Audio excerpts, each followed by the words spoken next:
दोस्तों, रामू काका ने थोड़ा थोड़ा करके जब 1 लाख रुपए इकट्ठा कर लिया तो उन्होंने सोचा कि ये रुपया के एफडी में लगाई। पर रामू काका का बेटा राजू जब दिल्ली से पढ़ाई करके वापस लौटा तो उसने कहा कि नहीं बाबूजी, ये रुपया के हम एसआईपी में लगाई। अब यहां पर रामू काका हो गए कंफ्यूज कि भाई एफडी में लगाएं कि एसआईपी में लगाएं, कहां हमको ज्यादा बेनिफिट मिलेगा, कहां हमको अच्छा रिटर्न मिलेगा। तो आज हम इस वीडियो में इसी के बारे में डिटेल में बात करेंगे कि एफडी वर्सेस एसआईपी, ज्यादा आपको कहां रिटर्न मिलेगा, ज्यादा आपको कहां फायदा होने वाला है और आज के डेट में आपको कहां इन्वेस्टमेंट करना चाहिए। इस बारे में डिटेल में जानने के लिए हम चलेंगे अपने लैपटॉप स्क्रीन पर और इन दोनों का कंपैरिजन देखेंगे। तो चलिए देखते हैं। तो दोस्तों, एफडी कैलकुलेटर हमने ओपन कर लिया है, साथ ही साथ एसआईपी कैलकुलेटर भी ओपन कर लिया है। तो चलिए बारी बारी से कंपैरिजन देखते हैं। पहले एफडी कैलकुलेटर में सारा डेटा एंट्री कर लेते हैं। तो टोटल इन्वेस्टमेंट में मान लेते हैं कि हमें कुछ 1 लाख रुपीस इन्वेस्टमेंट करना है। रेट ऑफ इंटरेस्ट कितना रखा जाए, मान लेते हैं मिनिमम रिटर्न 7%।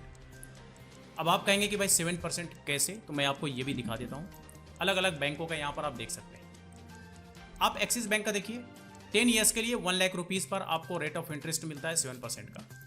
HDFC बैंक में देखेंगे 1 लाख रुपीस या 2 लाख रुपीस, चाहे जितना भी इन्वेस्टमेंट आप करें, 120 मंथ के लिए यानी कि 10 साल के लिए अगर आप इन्वेस्टमेंट करते हैं तो आपको यहाँ पर भी रेट ऑफ इंटरेस्ट 7% मिलता है। बैंक ऑफ बड़ौदा में आप देखेंगे तो 10 सालों के लिए आप जो भी अमाउंट यहाँ पे एफडी करवाते हैं उस पर आपको 6.25% का रेट ऑफ इंटरेस्ट मिलता है। आप आईसीआईसी बैंक का देखेंगे तो यहाँ पर आपको मिनिमम 6.70 और मैक्सिमम 7.25% का रेट ऑफ इंटरेस्ट देखने को मिलता है।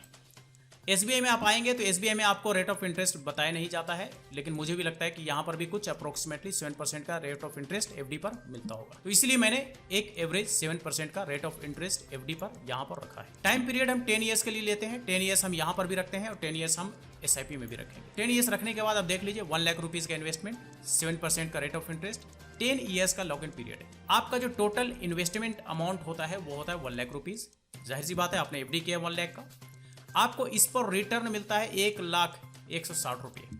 आपका टोटल वैल्यू बनता है 2,160 रुपये, यानी कि यहाँ पर अमाउंट आपका दोगुना हो गया, डबल हो गया, 1 लाख का 2 लाख, और ये होने में आपको 10 साल का समय लगा। अब चलिए हम देखते हैं एसआईपी में। तो एसआईपी कैलकुलेटर का वेबसाइट ये हमने ओपन कर लिया है। यहाँ पर भी हम सेम अमाउंट रखते हैं, हम एसआईपी नहीं करेंगे बल्कि हम लमसम अमाउंट यहाँ पे रखेंगे, सेम उतना ही जितना हमने एफडी में रखा था। तो यहाँ पर भी 1 लाख रुपीज हम ले लेते हैं। एक्सपेक्टेड रिटर्न रेट कितना रखते हैं, तो यहां पर हम रखेंगे 15%, क्योंकि ये एसआईपी है। अब आप कहेंगे कि भाई 15% ये कुछ ज़्यादा नहीं है या ये कुछ कम नहीं है, तो मैं आपको कुछ डेटा दिखाता हूं यहाँ पे। तो आप ये डेटा देख लीजिए, ये अलग अलग एसआईपीज हैं और अलग अलग एसआईपीज का यहाँ पर रिटर्न है 5 साल का, 3 साल का और 1 साल का। अब आप बात करेंगे कि भाई एफडी में तो रिस्क फैक्टर ना के बराबर होता है, एसआईपी में तो रिस्क फैक्टर होता है। तो बिल्कुल रिस्क फैक्टर होता है, लेकिन इसमें भी रिस्क फैक्टर अलग अलग तरह के होते हैं। एक होता है वेरी हाई, एक होता है हाई, एक होता है मॉडरेटली हाई, एक होता है मॉडरेट। तो हम यहां पर लेकर के चलेंगे मॉडरेट और मॉडरेटली हाई, जो कि कुछ ज्यादा रिस्की नहीं होगा, मीडियम लेवल का होगा।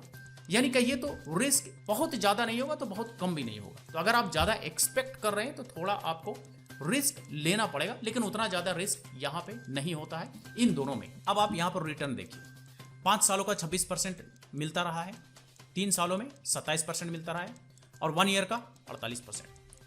3 साल से लगातार 27%, 1 ईयर का 49%, यहाँ पर देख सकते हैं। और आप देखिए आगे 5 साल का 23%, 3 साल से 23% और 1 साल में 49%। फिर यहाँ पर पिछले 5 साल से 30%, 3 साल से 23 और 42, फिर यहाँ पे 22, 23, 62।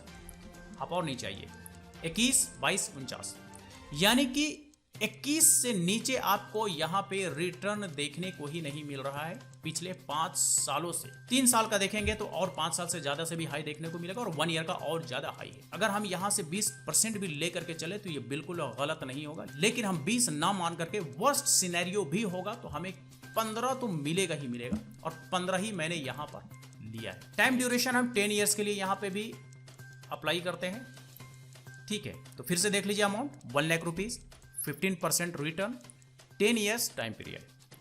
टोटल आपका इन्वेस्टेड अमाउंट जो है लमसम 1 लाख रुपीज है।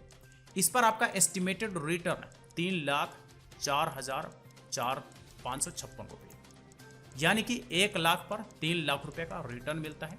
टोटल आपका वैल्यू बनता है 4,04,556 रुपये, यानी कि 1 लाख से 4 लाख रुपये बनता है, यानी कि 4 गुना पैसे बनते हैं 10 साल में, वो भी एसआईपी में। और ये मैंने 15% रखा है, अगर आप इसको 20% रख लें तो 20% में आपको पता है 6 गुने पैसे मिल जाएंगे। तो 6 ना मान करके हम 4 गुना ही लेकर के चलते हैं, तो 4 गुना भी बहुत ज़्यादा अमाउंट होता है।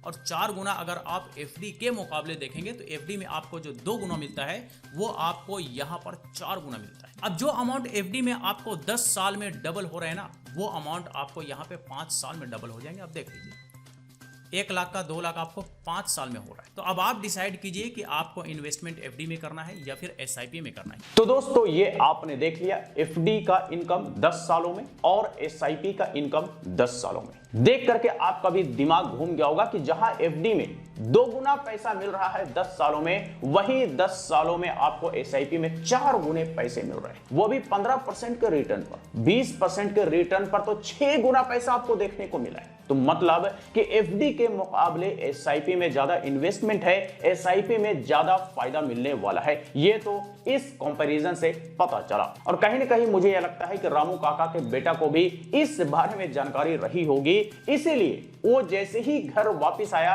तो उसने कहा कि हम ये रुपया के एसआईपी में लगाएंगे, क्योंकि एफडी में 2 गुना मिलेगा तो एसआईपी में 4 गुना मिलेगा। और एफडी में जो 2 गुना मिलता है उतने ही समय में एसआईपी में 2 गुना होने के लिए मात्र 5 साल का समय देना होता है। तो मतलब एसआईपी हर हाल में फायदेमंद है, एसआईपी में आपको हर हाल में रिटर्न एफडी के मुकाबले ज्यादा मिलता है। इसलिए आज के डेट में लोग एफडी के तरफ ना जाकर के एसआईपी की तरफ जाते हैं, एसआईपी करवाते हैं। भले ही वो मंथली इंस्टॉलमेंट में करवाएं या फिर लमसम अमाउंट को इन्वेस्ट करें, लेकिन करते एसआईपी ही। तो चलिए आज तक के लिए इतना ही। इससे रिलेटेड अगर कोई सवाल हो तो आप हमें कमेंट करके पूछ सकते हैं। फिर मुलाकात होती है किसी नई वीडियो के साथ, तब तक के लिए बाय बाय।